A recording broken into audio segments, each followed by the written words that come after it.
Imagine a giant rock the size of a city hurtling towards Earth. Sounds like a sci-fi movie, right? But what if I told you this isn't fiction, but a real possibility? Meet Apophis, a near-Earth asteroid that's been making headlines for years. Once thought not to be a major threat, it's now considered a one to watch due to its close encounters with our planet. But recent research has uncovered a new danger. Scientists have discovered that even a small object colliding with Apophis could drastically change its trajectory, potentially setting it on a collision course with Earth. Imagine a rock only a few meters wide striking Apophis. It might sound insignificant, but the force could be enough to nudge it off course. The odds of this happening are still low, but the consequences would be catastrophic.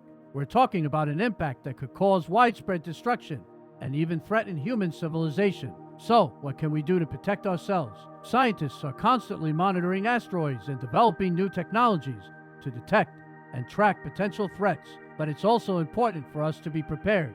We need to invest in research, develop emergency plans, and be aware of the risks posed by these cosmic objects. Apophis is set for close encounters with our planet in 2029, 2036, and 2068. Learn more about asteroid Apophis and space exploration. Subscribe for more updates.